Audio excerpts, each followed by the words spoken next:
I, Jack, the Pumpkin King.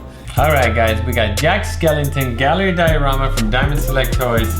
We've got a bunch of these gallery dioramas. Yeah, and they're really good and pretty good for the price too. Yeah, this retails for $49.99. We're big fans of Nightmare Before Christmas. If you're new to this channel and you're a fan as well, go check out our Nightmare Before Christmas Obsessed playlist. We're obsessed with Nightmare Before Christmas. We got Nightmare Before Christmas collectibles and a bunch of DIY projects. If you're a fan, you gotta check out our Christmas trees. They came out really cool. We got some carved pumpkins as well. And we do like new Halloween stuff, especially now for Christmas every year, so check that out. Stay tuned. Let's jump into this unboxing, starting with the box art. Looking on the front, you have a nice black base with a photo of Jack on the front, Night for Christmas, Jack Skellington. On the side, you have a window with the different skulls. So as you move around the side, and then to the back, you got this nice big picture of the figure on there, Jack standing on a tombstone. And then you have a cool little bio about him saying Jack Skellington, the Pumpkin King, Halloween Town. At the end of the bio, you can see there it's a PVC diorama of Jack Skellington based on his appearance in Tim Burton's The Nightmare Before Christmas. This looks awesome. Let's get it out of the box.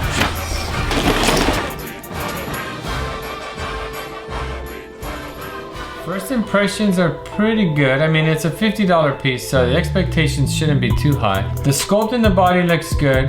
The face looks okay. I like the details in the hands as you move down. He's got a pretty cool dynamic pose standing on that tombstone. His legs are all spread out. I believe that this is taken from Jack's Lament, where he's like singing about Halloween and stuff. For sure. Check out that scene. Very cool part of the movie. With the slightest little effort of my ghost-like charm.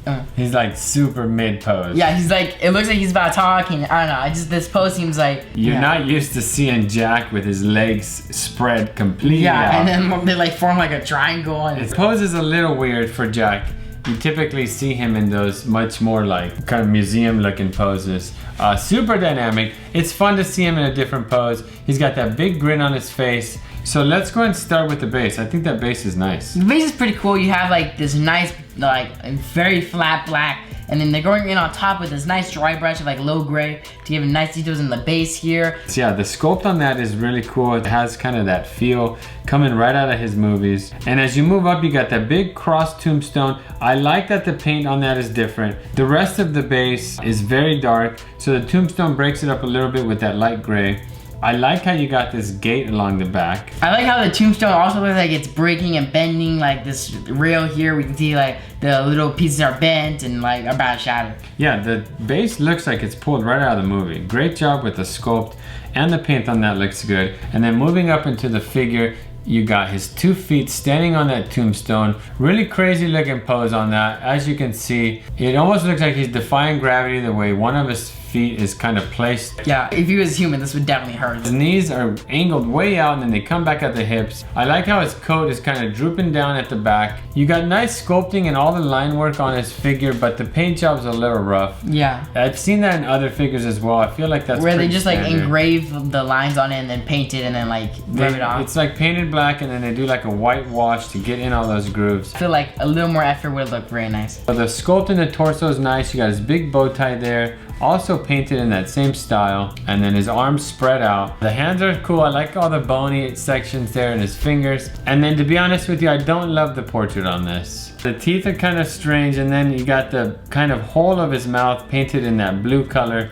It probably would look better if he was just like smiling or like grinning with his teeth. Like I'm currently referencing over to this like, you guys are right behind our bookshelf where we have our usual collectible. Grab one of those. So I got here one of our articulated figures from Diamond Select Toys. And as you guys can see, I think that this face sculpt especially would have been good on this one where he's like happy. Maybe make his grin a little more sinister or crazy.